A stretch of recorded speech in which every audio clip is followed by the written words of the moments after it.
Farming in Ethiopia is a battle for survival. Peasants using ancient techniques are dependent on the weather and the government, which owns the land and helps them buy fertilizer. When the rains fail, their very survival depends on food aid from abroad. To breathe life into Ethiopia's stagnant agriculture sector, Prime Minister Meles Zenawi is wooing foreign firms by offering them leases of huge tracts of land at rock-bottom prices. The policy of the government of Ethiopia with regards to agricultural development has always been based on the small-scale farmer, but the strategy also included the possibility of the private sector playing a supplementary but vital role. The offer of cheap land has attracted wide interest from countries like Saudi Arabia that import most of their food to multinational corporations like the Indian giant Karuturi Global. At this 11,000-hectare farm 5 hours by road west of Addis Ababa, Karuturi tractors and well-drilling rigs are transforming the pastoral landscape. Critics describe Karuturi as a neo-colonialist, grabbing Ethiopia's land at bargain prices and exporting profits and food while Ethiopians go hungry. But owner Ram Karuturi says food grown here will be consumed here.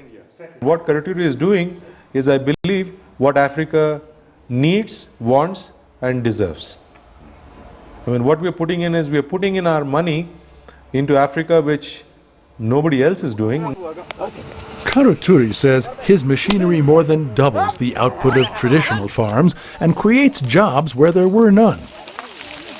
Ababu Nagari says the roughly 80 cents a day she earns harvesting maize on the Karuturi farm west of Addis Ababa is changing her life.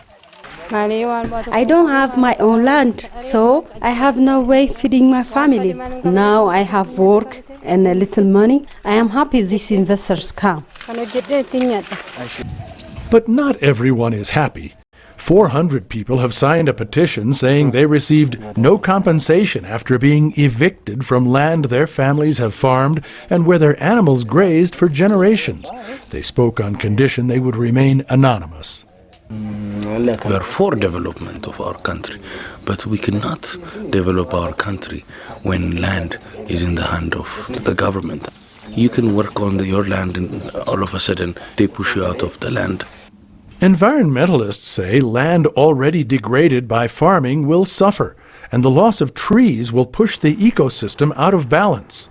Opposition politicians say the government is giving away land to buy diplomatic support and that wages paid to farm workers are below the World Bank's poverty threshold.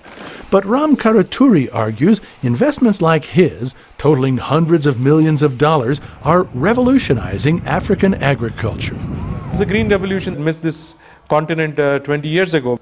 There are not more than 1,000 tractors in private hands in this country. And for a country of 80 million people and 120 million hectares, that's a tragic situation.